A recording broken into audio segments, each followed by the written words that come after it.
को जम्मू वालों के साथ खेला हो गया है जी। कि मुख्यमंत्री अगर सच नहीं बोलेंगे तो सच बोलेगा कौन। सच है क्या राजेंद्र जी? जब विज्ञापन ही नहीं आया तो फिर ट्रायल कैसे हुए। ट्रायल अब करवाने किसने हैं, एसोसिएशन ने कराने बिल्कुल। हैं। तो जम्मू कश्मीर में फुटबॉल एसोसिएशन ही नहीं है। स्पोर्ट्स काउंसिल का एक ऑब्जर्वर वहां जाकर ये तय करता है कि जो ट्रायल में लोग सेलेक्ट हुए हैं वो ठीक हुए हैं कि नहीं हुए हैं। क्या वो ऑब्जर्वर नियुक्त हुआ। ये चीफ मिनिस्टर साहब और जो वाइस प्रेसिडेंट हैं स्पोर्ट्स मिनिस्टर सतीश शर्मा साहब, इन दोनों को पता ही नहीं है कि ये चयन प्रक्रिया होती है। इनको मालूम ही नहीं है इनके घर में क्या हो रहा है।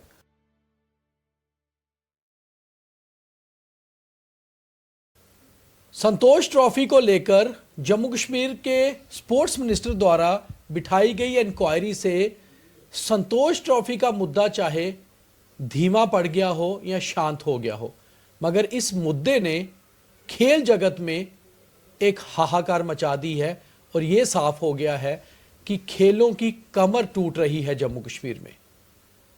20 जिलों में जम्मू कश्मीर के 50 खेलों में केवल 37 कोच हैं, 10 इंस्ट्रक्टर हैं और बहुत सारे कोचेज और इंफ्रास्ट्रक्चर की कमी है। और वहीं दूसरी ओर हमारे मुख्यमंत्री उमर अब्दुल्ला ये कह रहे हैं कि ये जो सिलेक्शन हुई थी ये बिल्कुल फेयर हुई थी, सही हुई थी। एक तरफ वो दिल्ली जाकर बयान देते हैं कि हम स्ट्रेंगुलेटेड हो रहे हैं, तो आखिर ये दोगली बयानबाजी क्यों? कश्मीर में, जम्मू में और दिल्ली में अलग अलग बयान क्यों? और जब बात खेलों की आ रही है तो फिर खेलों की हालात बद से बदतर होती जा रही है। अब इसके ऊपर आवाज उठी ही है तो हम जड़ तक जाएंगे कि कारण क्या है। मेरे साथ बीजेपी के फायर ब्रांड लीडर और जम्मू के पूर्व मेयर राजेंद्र शर्मा, पहले भी लगातार सवाल उठाते रहे हैं। राजेंद्र जी, मुख्यमंत्री कह रहे हैं कि फेयर हुआ है सारा कुछ और स्ट्रेगुलेटेड भी फील कर रहे हैं। आप ये जो स्माइल कर रहे हैं इसके पीछे क्या कारण है? मुझे हंसी इसलिए आ रही है कि जब मुख्यमंत्री की चेयर पे बैठा हुआ व्यक्ति सच नहीं बोलेगा तो सच बोलेगा कौन। कितना बड़ा प्रश्न है ये कि मुख्यमंत्री अगर सच नहीं बोलेंगे तो सच बोलेगा कौन। सच है क्या राजेंद्र जी? सच ये है, मैं आपके समक्ष ये बात रखूंगा और आपको खुद ही मालूम चल जाएगा कि सच क्या है। किसी भी प्रक्रिया में जब चयन होता है स्पोर्ट्स में, तो पहली बात तो वो चयनकर्ता जो होती हैं वो वहां उस स्पोर्ट्स की, उस एक्टिविटी की जो एसोसिएशन होती है वो चयन करती है। बिल्कुल। जैसे यहां फुटबॉल एसोसिएशन, उसने चयन करना था। दूसरा सबसे बड़ी बात यह है कि जब आपने चयन करना है, आपने ट्रायल्स लेने हैं, सबसे पहले आपको पेपर में देना पड़ेगा। बिल्कुल। कि इस डेट से लेकर इस डेट तक हमारे ट्रायल होने हैं, जो इच्छुक लोग हैं वो उसमें शामिल हो सकते हैं। वहां आके ट्रायल दें। आप सारे पेपर उठा के देख लीजिए, क्या किसी पेपर में ये विज्ञापन आया कि ट्रायल होने हैं। जब विज्ञापन ही नहीं आया तो फिर ट्रायल कैसे हुए। दूसरा, ट्रायल अब करवाने किसने हैं, एसोसिएशन ने कराने हैं। तो जम्मू कश्मीर में फुटबॉल एसोसिएशन ही नहीं है। अच्छा, ये एक बड़ा सवाल आप उठा रहे हैं। हाँ जी। जम्मू कश्मीर में जैसे हमारी जम्मू कश्मीर क्रिकेट एसोसिएशन है, वैसे ही फुटबॉल एसोसिएशन ही नहीं है। तो फिर ट्रायल किसने करवाए। दूसरी बात, ट्रायल करवाने हैं तो उसके लिए कोच नियुक्त होता है। बिल्कुल। क्या वो कोच नियुक्त हुआ। तीसरा, जब ये ट्रायल होकर टीम बनती है जी, तब स्पोर्ट्स काउंसिल का एक ऑब्जर्वर वहां जाकर यह तय करता है कि जो ट्रायल में लोग सेलेक्ट हुए हैं वो ठीक हुए हैं कि नहीं हुए हैं। क्या वो ऑब्जर्वर नियुक्त हुआ। वो कैंप लगा, वो कैंप भी नहीं लगा। फिर जब कैंप में वो सिलेक्शन होगी फिर उनकी वेरिफिकेशन होती है। क्या वो वेरिफिकेशन हुई, स्पोर्ट्स काउंसिल करती है, नहीं हुई। राजेंद्र जी, आप एक बहुत बड़ा सवाल उठा रहे हैं कार्य प्रणाली पर। बिल्कुल। आपको लगता है कि इस तरह से स्पोर्ट्स चल रहा है जम्मू कश्मीर में? बिल्कुल इसी तरह चल रहा है। मैं आपको बताऊं ना, आपको किसी को पूछने की जरूरत नहीं है। जो मैंने क्रम बताए, क्या इस क्रम में ये चयन प्रक्रिया हुई? अगर नहीं हुई तो सीधे सीधे मालूम चल रहा है माई वे और हाईवे। तो इसका मतलब है जो प्रेसिडेंट है जम्मू कश्मीर स्पोर्ट्स काउंसिल के चीफ मिनिस्टर साहब और जो वाइस प्रेसिडेंट हैं स्पोर्ट्स मिनिस्टर सतीश शर्मा साहब, इन दोनों को पता ही नहीं है कि ये चयन प्रक्रिया होती है या ऐसा हुआ है या नहीं हुआ, या होना चाहिए या नहीं होना चाहिए। जैसे ये बयान दे रहे हैं उससे तो यही मालूम चल रहा है कि इनको मालूम ही नहीं है इनके घर में क्या हो रहा है। तो अगर वो इनको नहीं मालूम है, वो और भी सीरियस क्वेश्चन हो गया कि you are holding a responsibility as a president of an association, a sports council, and you are knowing nothing You are about the totally system. unaware. You are Yes, totally unaware. that speaks of a non-seriousness of a chair. ये छोटी बात नहीं है। अब जब वहां चयन हो गया, जी, जो कैंप लगने के बाद में वेरिफिकेशन के बाद लोग जाते हैं वहां, तो भाई कोच कौन नियुक्त हुआ, वहां से पैसा ड्रा होता है, वो किसके नाम पर हुआ, ये सब चीजें ब्लैंक हैं। तो जब ये सब चीजें ब्लैंक हैं तो उमर ये कैसे कह सकते हैं कि हमारी सिलेक्शन जो है फेयर हुई है? बिल्कुल। यहीं से मालूम चल रहा है कि अनफेयर था सब कुछ। और दूसरा, इन बच्चों ने, बाजारों ने, सब ने प्राइवेट जो क्लब्स हैं वहां से कोचिंग ली, वहां सीखा हुआ है। बिल्कुल। प्राइवेट क्लब्स में तो देखो इनके साथ कितना अन्याय हुआ।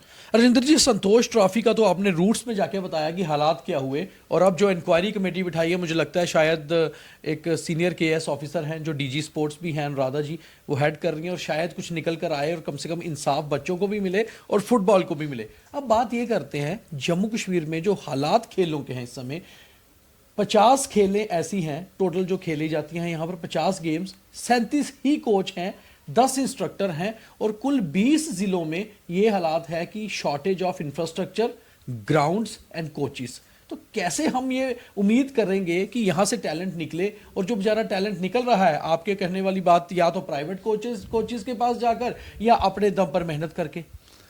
देखो, जम्मू वालों के साथ खेला हो गया है जी, ये तो आपने बात सही कही कि जम्मू वालों के साथ खेला हो गया है। तो जम्मू वालों के साथ खेला आज से नहीं होता आ रहा है। ये कौन कर गया खेला जम्मू वालों के साथ? ये खेला 2 आदमी कर गए, 3 आदमी जी। एक तो उमर अब्दुल्ला साहब खेला कर रहे हैं, जो चीफ मिनिस्टर की चेयर पे रहते हुए भी सच्चाई लोगों को नहीं बता रहे हैं। अगर कोई चीज गलत भी हुई है तो तब भी सच बोलो, ये हो गया है, बिल्कुल, आगे से भाई नहीं होगा। बिल्कुल, that is expected from a chair of a chief minister, and personally I expect this from him because he is a learner personality, उसमें हमारा कोई दो राय नहीं है, but he should be fair enough to treat equally with all citizen of the state. अब दूसरा खेला किया है सतीश शर्मा जी ने, जो स्पोर्ट्स मिनिस्टर हैं, जो स्पोर्ट्स मिनिस्टर जम्मू से आते हैं, और जम्मू से आते हैं, जिन्होंने मंत्रालय संभालते ही ये कहा था कि अब जम्मू के साथ भेदभाव नहीं होगा, बिल्कुल। लेकिन उन्होंने अपने साथ भेदभाव बचाने के लिए जम्मू के साथ खेला कर दिया। नहीं, ये खेला करने का कारण क्या है? कारण ये है ऐसा कर कि अभी आगे कैबिनेट की एक्सपेंशन होनी है, बिल्कुल, तो उन्होंने अपने साथ खेला ना हो, जम्मू के साथ खेला कर दिया, ये बताने के लिए कि I am a loyal then a king. नहीं, बट आप जो आरोप उन पे लगा रहे हैं, आपको लगता है ये आरोप इस बेस पे आप लगा रहे हैं कि उनको जानबूझकर उन्होंने एक रीजन की तरफ ज्यादा झुकाव किया? मुझे ये बताओ, कोई भी आदमी जो पढ़ा लिखा हो, सब चीजें जानता हो, वो झूठ का साथ कैसे दे सकता है? वो इमोरलिटी का साथ कैसे दे सकता है? या तो जानबूझकर देगा, वो इनजस्टिस का साथ कैसे देगा? दो ही होगा, जब वक्त आएंगे तब वो दे सकता है, जहां तो उसका कुछ अपना लालच हो, बिल्कुल ठीक, जहां वो इस करैक्टर का ना हो। तो इसमें मैं ये समझ सकता हूं, ये लालच हो सकता है कि आगे कैबिनेट एक्सपेंशन होनी है, तो मैं एक ऐसा फीलर देता हूं कि आई एम फॉर कश्मीर, तो आपने जो करना कर दीजिए, I am at your blessing and hell Mogambo boss. नहीं, मुझे एक चीज बताइए। एक तो ये हो गया, दूसरा खेला उमर जी तो कर ही रहे हैं खेला हमारे साथ जी, जो मैंने आपको प्रक्रिया बताई, इन प्रक्रियाओं से ये चयन हुआ ही नहीं। तीसरा खेला किया सेक्रेटरी स्पोर्ट्स काउंसिल ने। मगर उन पर भी सवाल बहुत ज्यादा उठ रहे हैं कि आखिर इतने लंबे समय से सेक्रेटरी स्पोर्ट्स काउंसिल क्यों इस कुर्सी पे टिकी हुई हैं? क्या उन्हें नहीं इस सारी चीजों की मालूमात नहीं थी? सब है। उनका एटीट्यूड है माई वे और हाईवे, और वो पिछले 5 साल से यहां है। नुसरत गुल उनका नाम है। तो जब आपकी एफिशिएंसी नहीं है, आपने कोचेस नियुक्त नहीं किए स्पोर्ट्स के इवेंट्स के सबके, चाहे वो आप बास्केटबॉल ले लीजिए, चाहे वो फुटबॉल ले लीजिए, चाहे लॉन्ग टेनिस ले लीजिए, चाहे आप टेनिस ले लीजिए, चाहे आप आर्चरी ले लीजिए, किसी चीज के लिए भी हमारे पास कोचेस नहीं है। और स्पोर्ट्स काउंसिल जो है ऑटोनोमस बॉडी है, बिल्कुल, तो वो खुद ही अपॉइंट कर सकती है, उसको किसी से परमिशन लेने की जरूरत नहीं है। उसके लिए उन्होंने काम किया क्या? स्पोर्ट्स इंफ्रास्ट्रक्चर, प्ले ग्राउंड्स बनानी है। मोदी साहब कह रहे हैं खेलो इंडिया, बिल्कुल, उसके लिए वो पैसे दे रहे हैं। तो ये लोग क्या कर रहे हैं 5 साल से? और उमर जी ने भी इसकी तरफ ध्यान नहीं दिया। वहां केंद्र सरकार कह रही है खेलो इंडिया, और ये खेला कर रहे हैं खेलों से ही जी, और वो भी जम्मू के साथ। अब हो ये रहा है कि ये लोग एफिशिएंसी के कारण, वो कैपेबिलिटी के कारण चेयर पे नहीं टिके हुए हैं जी। होना तो ये चाहिए कि कैपेबिलिटी और कैपेसिटी की वजह से ही कोई किसी चेयर को होल्ड करना चाहिए। बिल्कुल, यहां कैपेबिलिटी कैपेसिटी नहीं है, कोई और आशीर्वाद है। तो अब हमको देखना पड़ेगा ये कौन सा आशीर्वाद है जिसके साथ ये कंटिन्यू कर रहे हैं और अपनी एफिशिएंसी भी नहीं बता रहे, और खेल इंडिया का प्रोग्राम लागू भी नहीं कर रहे, या इंफ्रास्ट्रक्चर भी डेवलप नहीं कर रहे, कोचेस भी नहीं लगा रहे, सिलेक्शन भी फेयर नहीं हो रही। तो हमने इन लोगों को करना क्या है?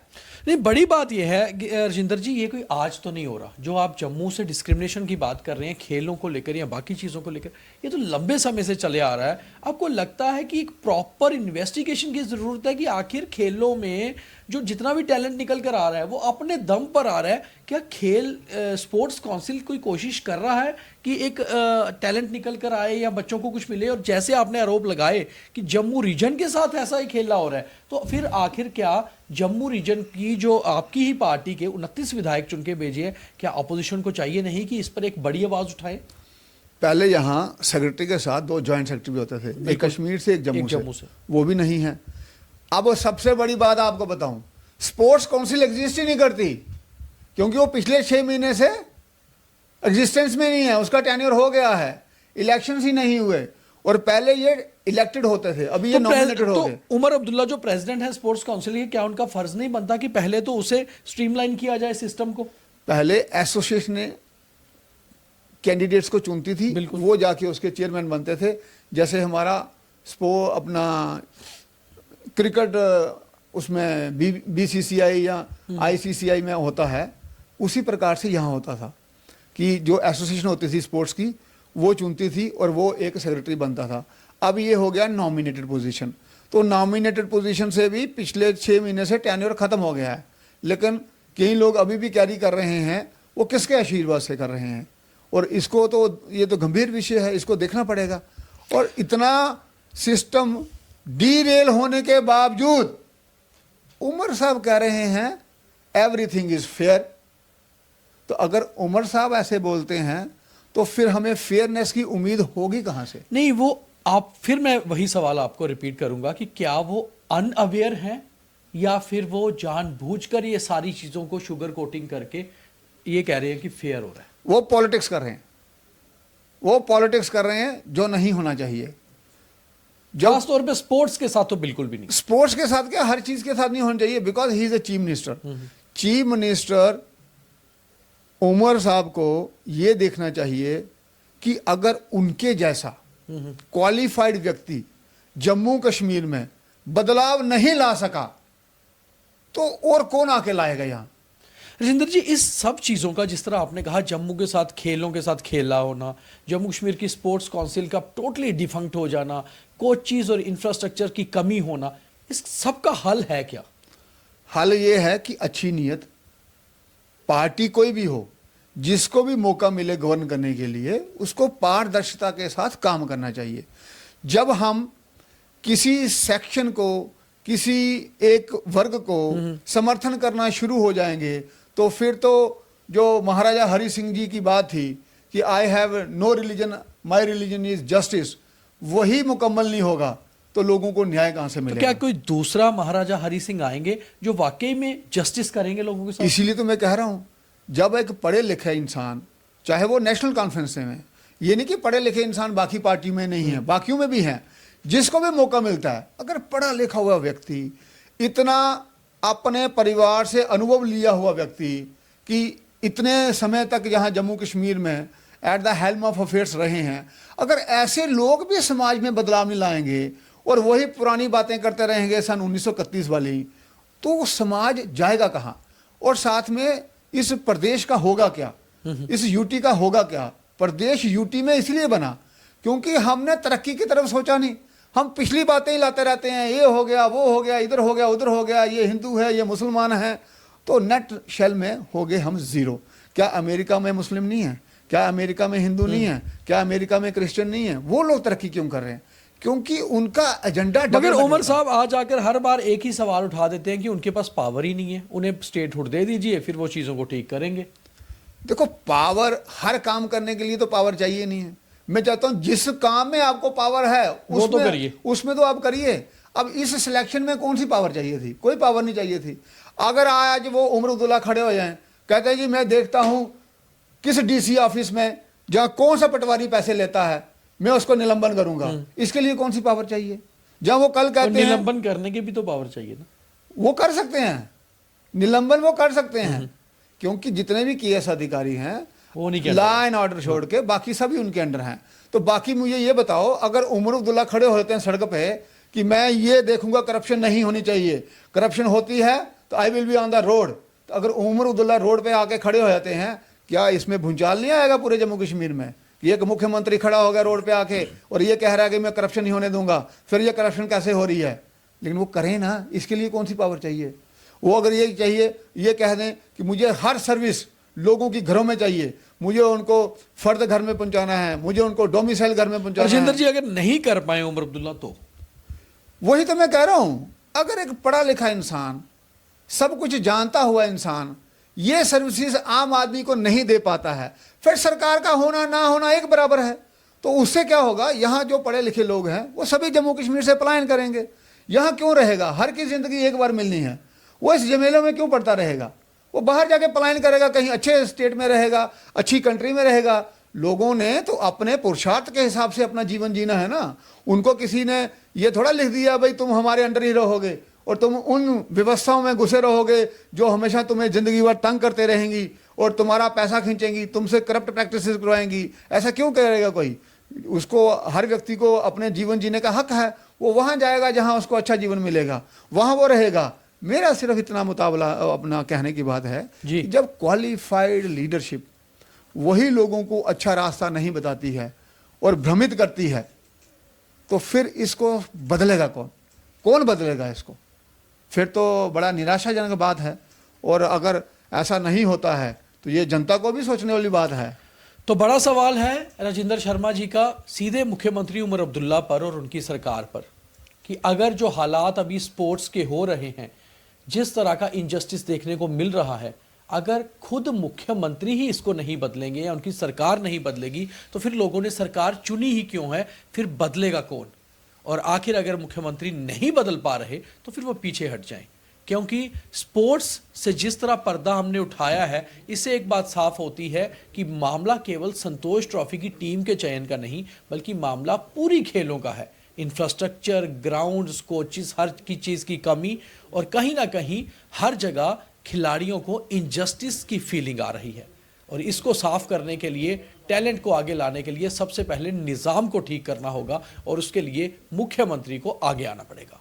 आप इसके बारे में क्या सोचते हैं? नीचे कमेंट करिए और जो खासतौर पे खिलाड़ी हमारे कार्यक्रम को देख रहे हैं इसे शेयर ज़रूर करिए, क्योंकि आपके भविष्य की बात है।